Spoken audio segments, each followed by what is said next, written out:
grateful to be here and to hold space. And in these last couple of weeks in preparing for this talk, there has been a lot of points of reflection for me. I think specifically of just the grand scheme of the last 27 years of my life. And I think it's been really rewarding to reflect on a lot of the experiences that I have been through in this time, where I feel that I'm at a place to really honor and celebrate these triumphs within my life.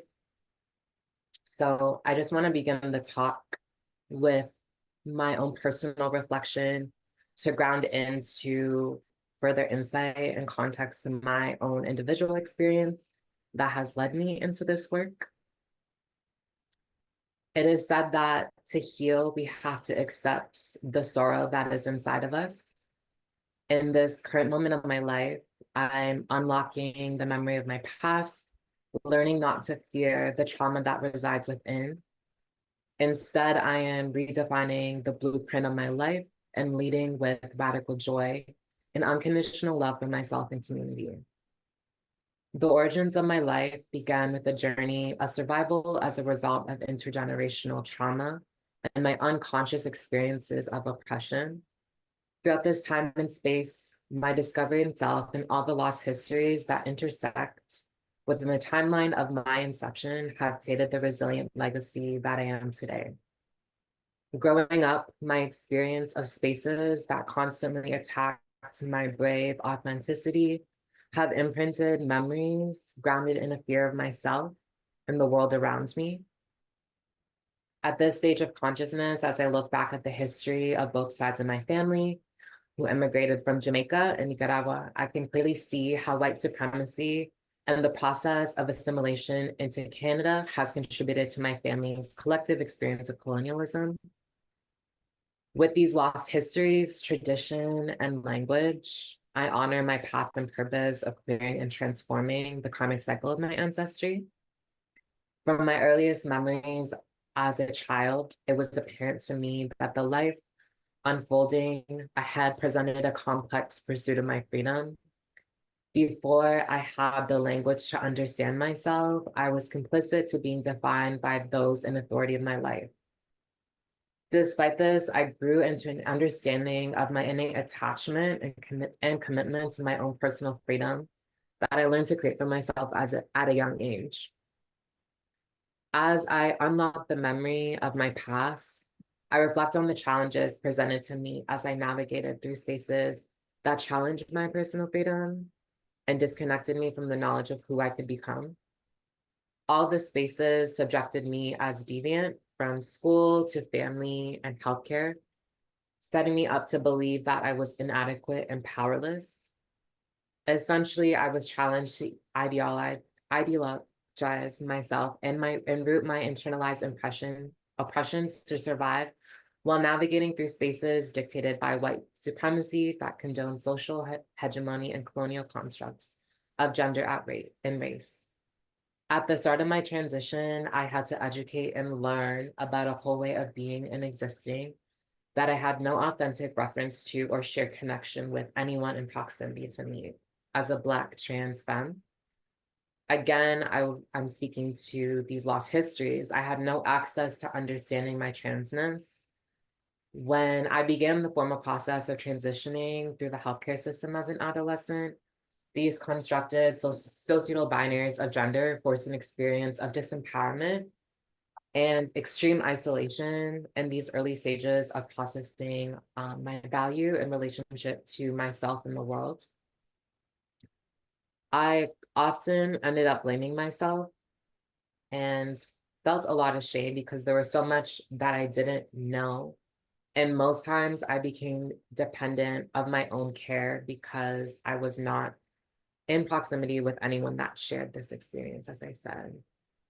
When I completed my gender transition at 19, I graduated to a journey of awakening supported by a strong development of my own intuition and self-actualization. Ultimately, my individual and institutional experience of oppressive spaces illuminated a process of psychological, social, and physical rebirth as a means to create a space a safe and sustainable future for myself, so that I can, rebirth as a means to create a safe and sustainable future for myself so I could continue to audaciously take up space in all areas of my life. At 21 years old, in my third year of university, I dropped out and took a courageous leap of faith into the freedom that I speak to, and now felt inspired by this to hold space for others to do the same. In the late summer of 2019, a synchronicity of events brought me to New York for my first DJ gig. On this trip, I had the most profound glimpse of my future and felt in my heart that it was where I would experience the next chapter of my life. On this trip, I met my sister, Angel DeMichael, and less than a year later, we created the Angelito Collective. We aligned with one another at the beginning of our womanhood. The moment I left that first trip to New York, it was apparent in the months following that our instantaneous connection was divinely aligned and fated. We began dreaming together, and the vision that we unlocked together was not just sighted, but a feeling of affirmation for the world we had always dreamed of arriving to. Angelito exists today as a love letter to our inner child and transcestors. The origins of Angelito was birthed within the intertwined evolutionary energies of the world in 2020. When we first launched in June of 2020, we hosted a virtual Pride Party fundraiser via Zoom in collaboration with artists in New York, Toronto, Miami, LA, Texas, and Colombia. These funds, as a result, we were all working towards raising funds for trans sex workers in Colombia. And we also, at the end of this mission, raised $17,000. After this triumph, we were shocked by the impact, and we were shocked by this impact that our passion led us to, and continue to explore all the ways in which we could apply our gifts to create change and freedom for others. Today, Angelito is comprised of 6 members: myself, Angel, Cam, Sin, Rami, and Divine. Over the past 4 years, we have surrendered to a higher knowing of ourselves and supported one another through this process of co-creating a legacy and a history that will stand the test of time. In these last 4 years, we have produced 3 trans-led and produced short films that has allowed us to reallocate $30,000 back into our community, thank you to the support of our executive producers at the Black Trans Femme in the Arts Collective. Our second short film, Sion Mami, has went on to be recognized by Milano Fashion Film Festival and London Fashion Film Festival. We had the chance to also screen our second short film, Sion Mami, at the Brooklyn Museum, and went on to host our very first gallery exhibition this past spring for our third short film, Seven Deadly Sins. Last year in August, we also had the opportunity to create, produce, and direct our first editorial cover story with Office Magazine. In the last 2 years, we have also hosted 10 community dinners and redistributed over $20,000 to our Black trans siblings. Essentially, we have, through this work, created a unique blueprint for ourselves that creates impact within the intersections of nightlife, fashion, media, mutual aid, and collective care. The launch of the collective, it's important to note, paralleled the trajectory of this global shift that was taking place in the pandemic, where we had the time to intentionally create a framework that was mindful and sustainable. And so within this time, I think it was very evident in a lot of the statistics and just collective knowledge that essentially trans and indigenous people of color were the most disconnected from care, had the highest rates of death throughout the pandemic. I think within our community specifically, the pandemic really shocked a lot of us because there was also this reminder to us that as Black trans women, we are last in this like human race, a human rat race that we were navigating through, and like our needs were the last ones to be considered, and often not even considered most times. And the pandemic, I think this really sparked a lot of innovative ways for how the spaces that we were creating could essentially create a channel of support and care and stability for many members of our community.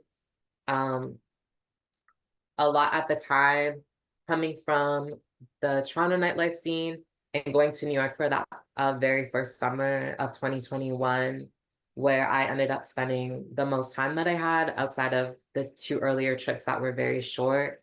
I really had the chance to integrate myself into the community in New York and felt really inspired and honestly surrendered a lot of the ways in which I learned to show up and occupy these different roles in leadership and collective care.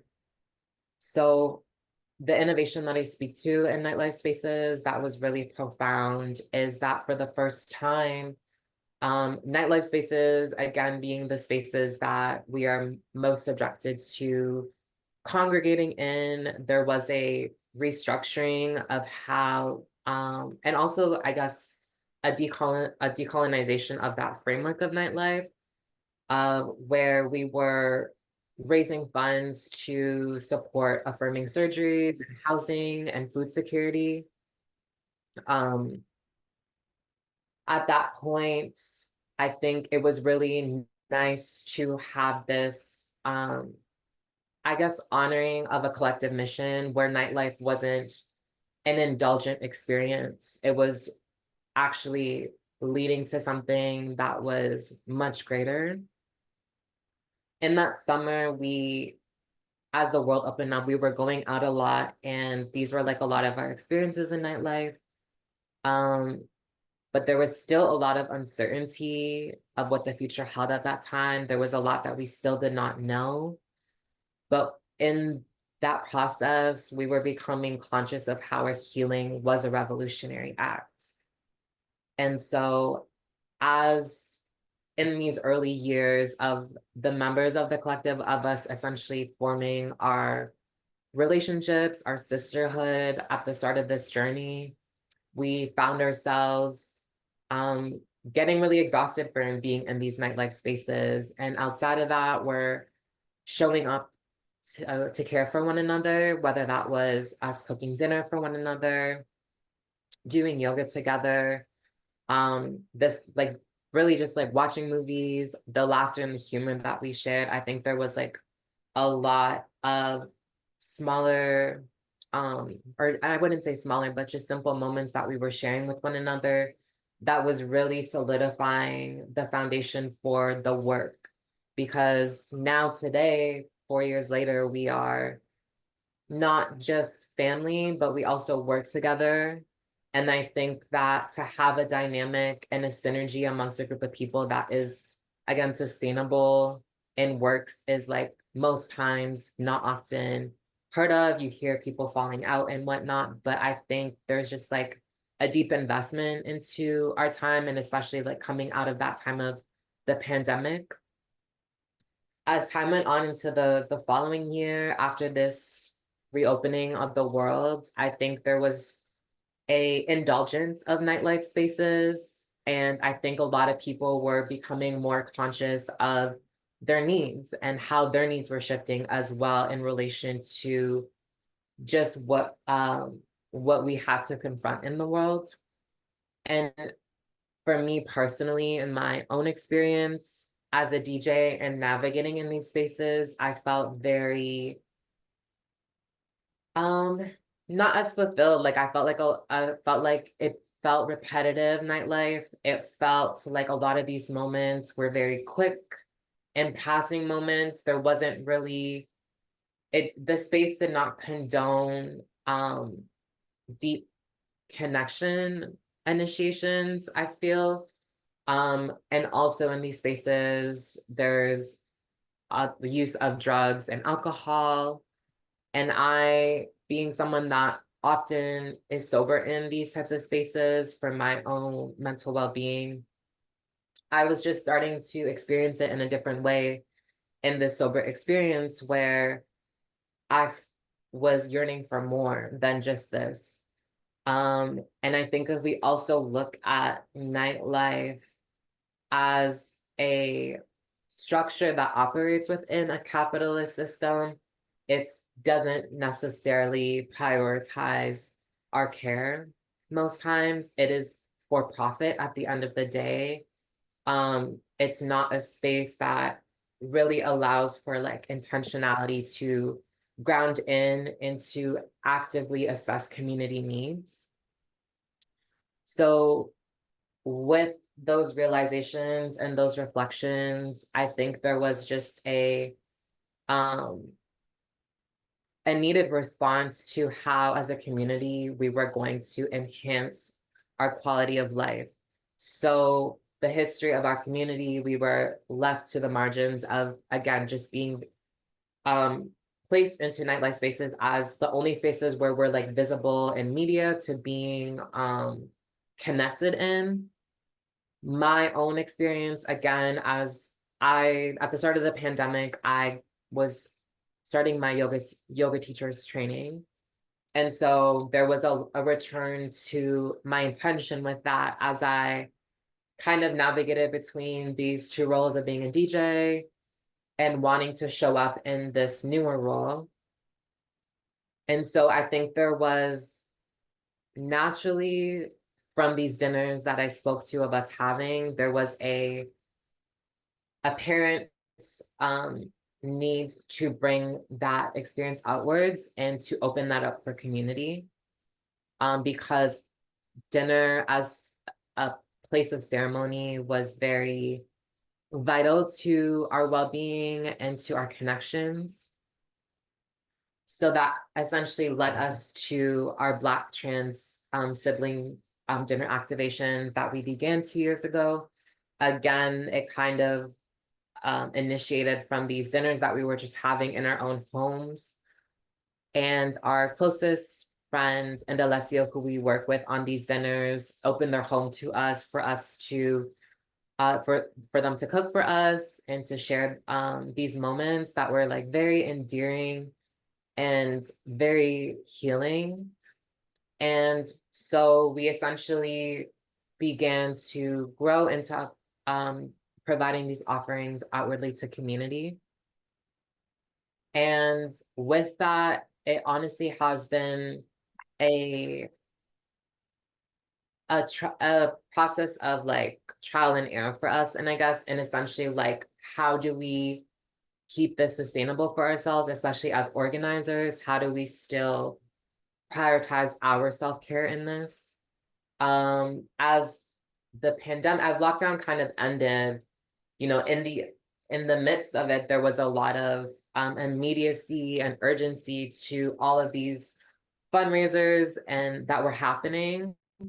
And as everyone went back to their lives, or also like more specifically, I want to point out those that had the privilege of just going back to their lives, like funds were not coming in the same way they were for a lot of these grassroots organizations that were like on the ground and leading a lot of these activations. And so there was a need for us to create a sustainable framework for these dinners that was going to allow us to do it seasonally was our goal. We had kind of started with, I think within the first year, we had like 3. Now we tend to do 4 dinners a year. But essentially within this framework, there was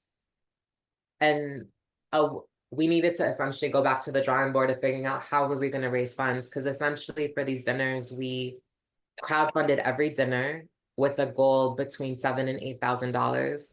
Within this crowdfunding, the funds, we essentially initiated a redistribution of wealth model through this crowdfunding. So the funds that we raised were to ensure that we had expenses for safe transportation of guests to and from the dinners. I think especially from having guests coming from all different boroughs, transportation was an important thing to consider for our guests. Also, expenses would go to sourcing the ingredients for these dinners, and also redistributing $100 stipends to our guests. And so with that, we, as I said earlier, we just had our 10th dinner and are looking to continue to activate this space. But ultimately, being that we have multiple pillars of our work in the collective, we have our mutual aid and we have our arts and media work as well. There was an intersectionality of bringing all of these assets that we had to raise money. So it was a matter of us essentially using the power of media and storytelling to help direct these causes that we were doing. So a lot of our work, documentation is a very important aspect that we like to carry throughout all the events that we do. And that goes back to this idea of legacy building. A lot of our history within the trans community has been lost. So the documentation of this work is very important. Often at our dinners, we usually have a photo booth set up for guests, and just being really intentional about preserving this history that we are creating. But from a larger picture, I really want to dive into this idea of the relationship of self and community. And that self is essentially a synthesis of community. And through our trans experiences, we're often empowered by the knowledge of our experience. I think for these dinners, the reflection that I have had is they are really just a space for us to simply be, to hold one another, celebrate one another. These events open a dimension of time where we get to experience care that solely centers us. And these glimpses of moments create affirmation in the endless ways that we can experience joy through music, food, laughter. Nothing of oppressive outside of us can touch us in that moment because we have each other. Our community, we're often disconnected from the tools needed to face ourselves. So this space allows us to see one another harmoniously. I think with this idea of decolonizing wellness, if we look to the industry of wellness alone and how it has been commodified within these capitalistic structures, there is, again, this underlying notion that it is a individual experience, our self-care, that it leads to these feelings of separation and hesitancy to lean in on community. And so to that point, I will say that it's fair to acknowledge that radical self-care also recognizes this relationship of the individual and community being reciprocal, such that the individual that is embedded within the community is affected by the events of that community and vice versa. I think extending onto some of the realizations that we had with our dinners is we expanded our offerings to include wellness offerings. So we've had ear acupuncture, somatic therapy. We've had sound bowl sessions in these spaces. And I've led like guided meditations at our events. And so I think it's really important to acknowledge having this space as an access point for queer and trans POC to receive experiences of wellness that are holistic and mindful of an Indigenous cosmology, and also honoring that cosmology. Black and Indigenous people are the first healers and teachers of this world. And so often I feel like this, I guess this capitalistic outlook of wellness is, I guess it creates this illusion for us to believe that we need something outside of us to heal. So I think with these offerings that we've had, again, that are very rooted in Indigenous and Black African traditions, it speaks to, I think for many people, it's been their first time partaking in these offerings. And it's just sad and heartbreaking to an extent, because again, this is like a reminder of the ancient wisdom and technologies that we have as a community been disconnected from. And within that, acknowledging that the medical industrial complex like actually aids in the depletion of our life, and more so is a system directed to make us reliant within a narcissistic abusive relationship to the state. The knowledge and practice of our ancestors have created an innate knowing of how to heal ourselves in community. And this is why I believe knowledge and skill sharing is such a strong component to the work that we're doing, is essentially to uncover this lineage of information. And with that, when we look at past, present, and future timelines, knowing our history is what is key to ushering us into our future. And so often, out of necessity of our movements and theories of practice within a lot of these systems of medical care are based on a short-term crisis model of change, which does not honor loss, memory, and trauma. So to that, these activations of our community dinners are a response to creating a long-term crisis model of change by shifting and dismantling unsustainable practices that these systems of oppression solicit our unconscious participation into. I want to read a quote that I recently came across, which said that a refusal to abandon one another is becoming increasingly revolutionary in these times if we do not address our need to heal and our need to protect and care for one another in this era of catastrophe. Nothing we attempt to grow will take root.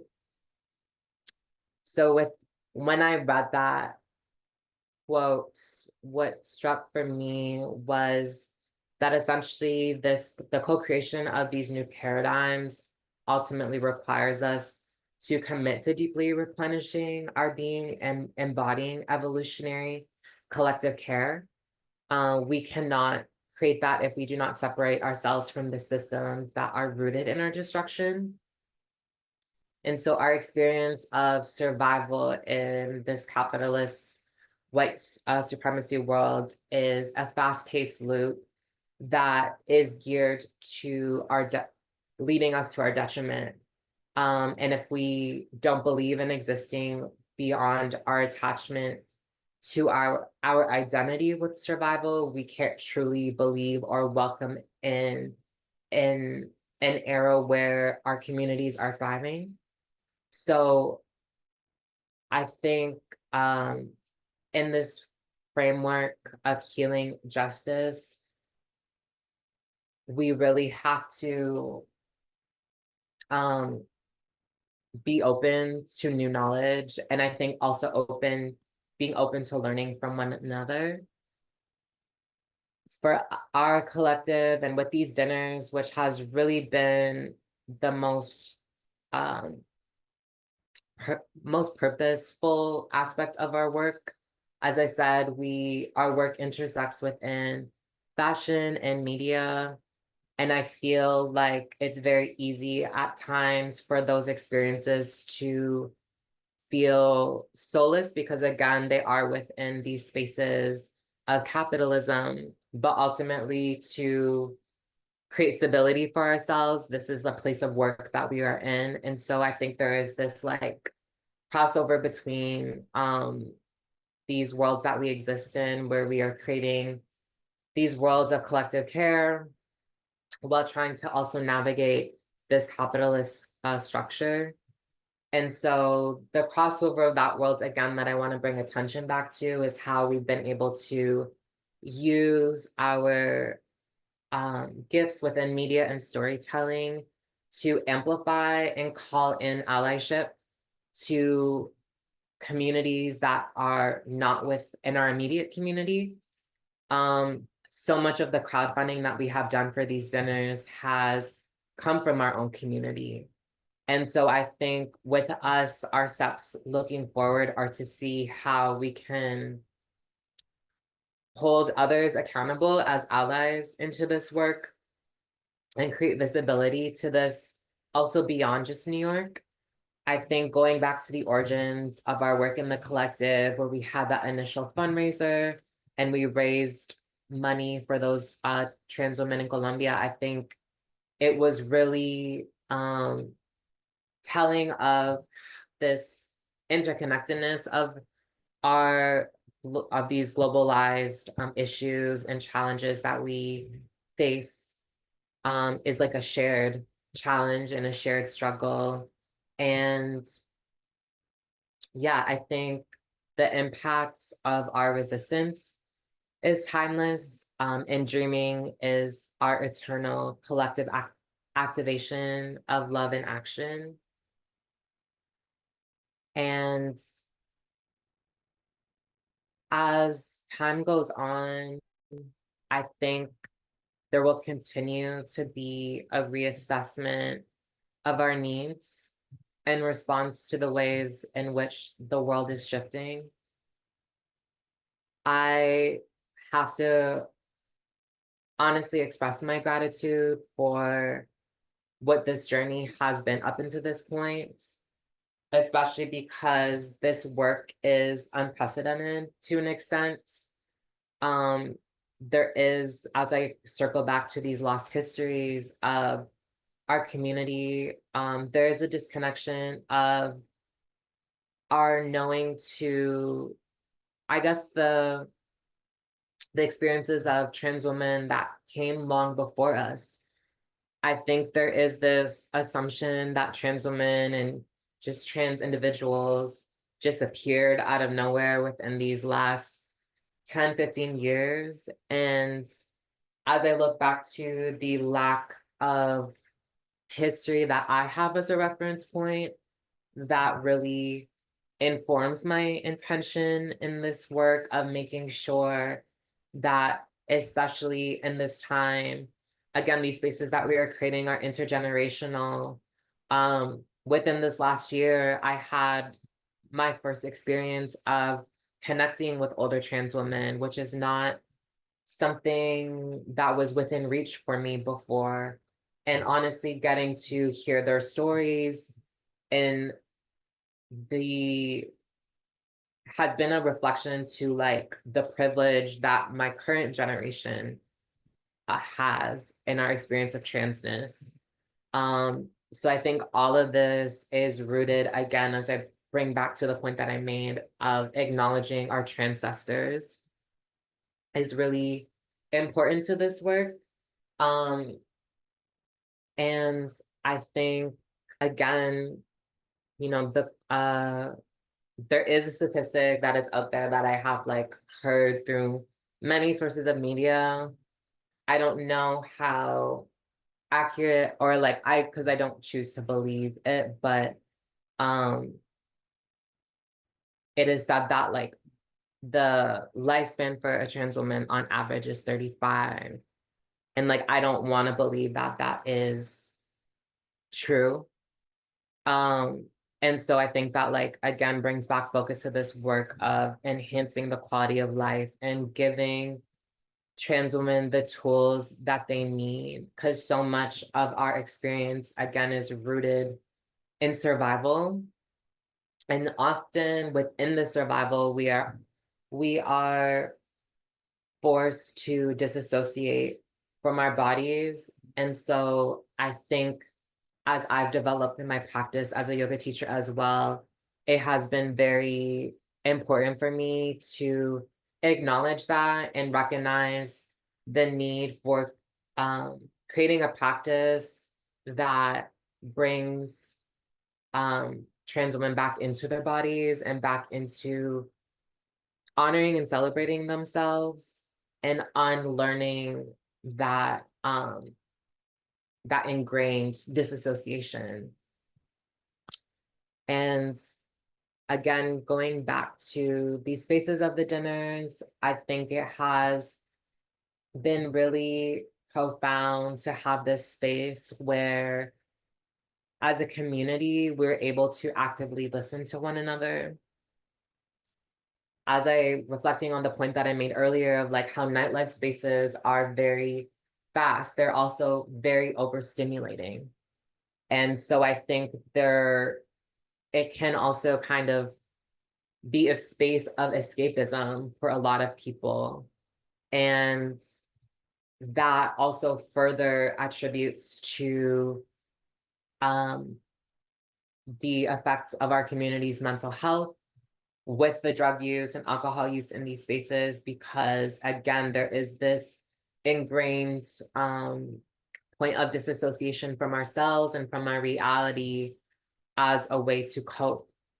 And going back to the critiquing the wellness industry, for me, also coming into my practice and intentionality as a yoga teacher, when I began, and still to this day, like I only know one other trans yoga instructor that I have invited into our work. And I think for me, it has kind of been, as I speak to my also earlier story, like I didn't have visibility of transness at a young age. I didn't see myself reflected in a lot of the spaces that I was in. And so coming into this space of wellness, it has been a point of reflection for me, a lot of like, why don't I see other trans women in yoga? Not to say that they aren't out there, I know that they are, but whiteness is centered in wellness. And so, yeah, I think for me, having this space where, again, it's a lot of people's first time engaging in these practices, I'm always really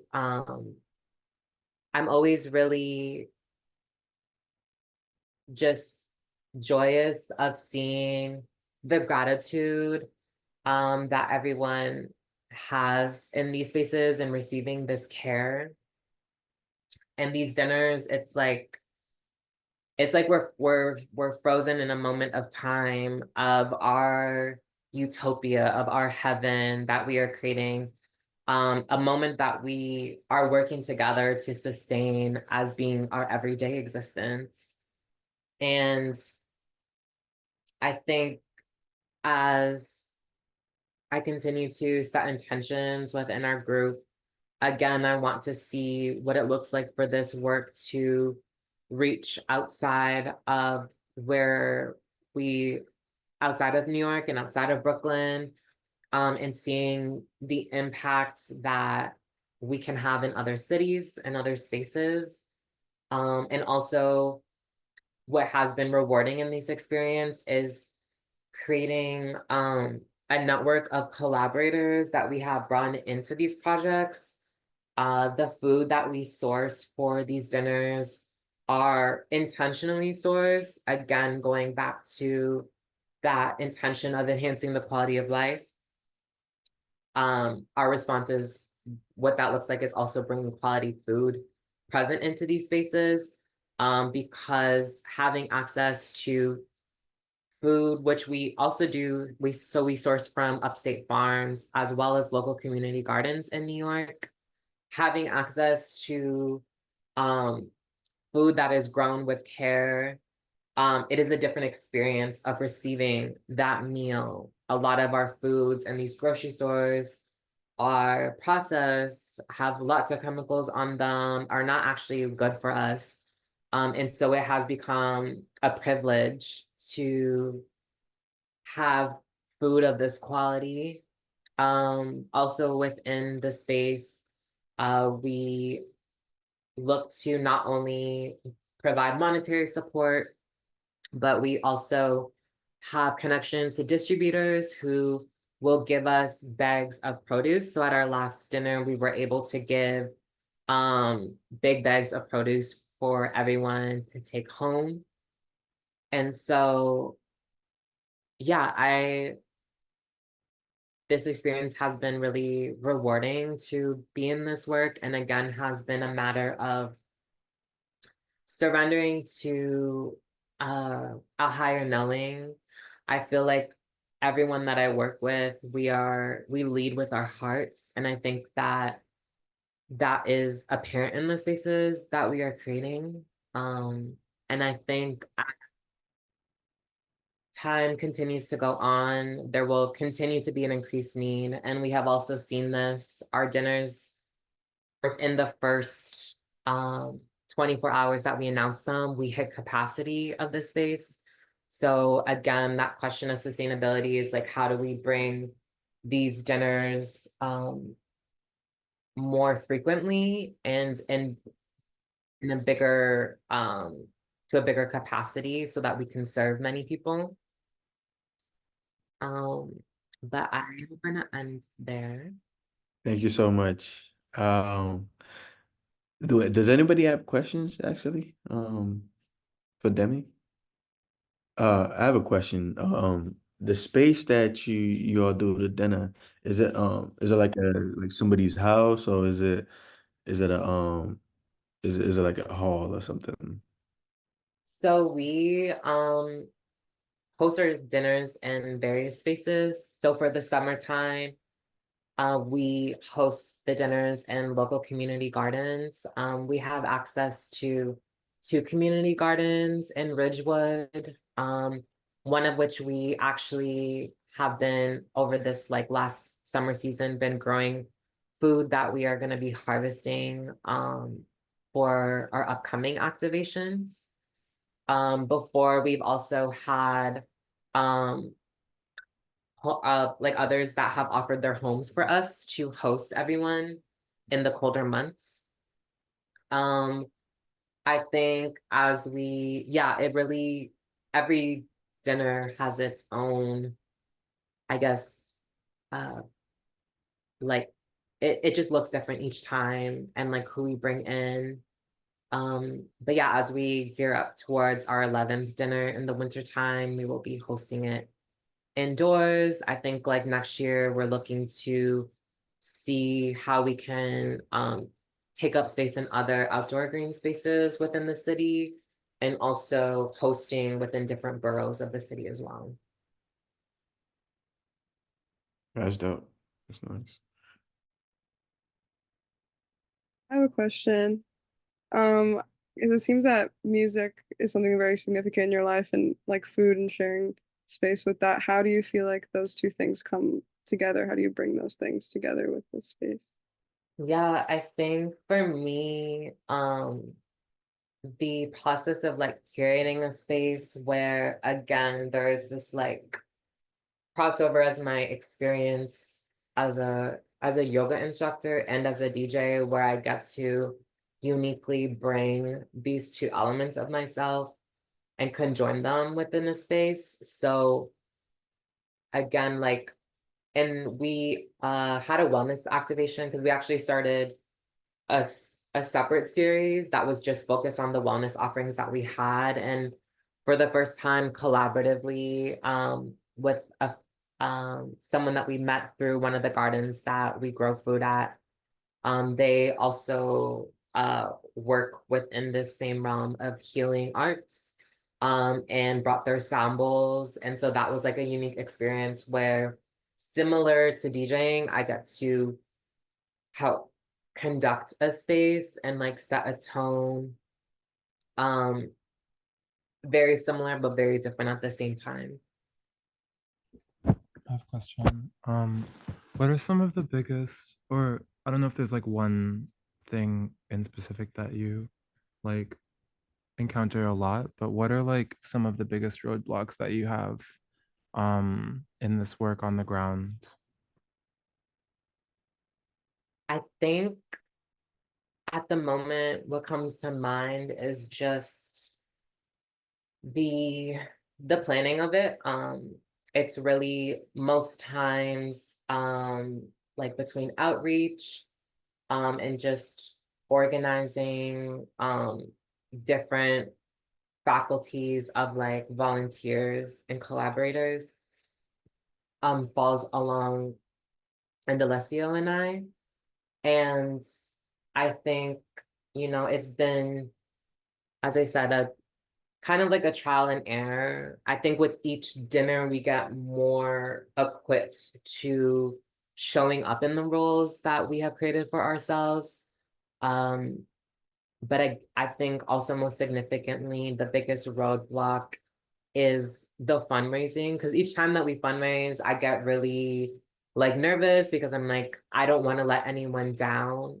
However, every time we've met our goal and have just like had a streak in that sense. And so it has been like very endearing to also as organizers feel supported by community and that there are those that are rooting for us. And I think just like, yeah, going forward for the ways in which we imagine these dinners to grow, we just want to be able to have more funds. I think we'd want to give away more than $100 to each guest. Like ideally, like it's something that we want to do and have more than 40 guests at a dinner. Again, it's just a matter of like what resources we have. But as I said, we are able to use our power of storytelling. And an example I didn't draw upon in the talk was, I guess, unique in a sense that we had the opportunity to partner with the brands where we essentially produced a campaign for them. And then the products which we were highlighting, they had a portion of those sales go directly into what funded our holiday dinner last year. So I think like with us, as we're kind of like still operating in this space of media and fashion, we always kind of set a tone with collaborators that we have because we want them to know that this work is existing and invite them into supporting it. Outside of it just being like this exchange of like, we're gonna create this campaign for you, but we're always mindful of like, how do we bring this wealth back to our community as we are like in spaces that, you know, trans people are not often in, and like we're forward facing with clients that come from privilege and have money and have resources. And so it's just like us vocalizing strongly and clearly of how to kind of cycle this wealth. And luckily for us, a lot of our partnerships with brands, like they have allowed us to have like an open forum for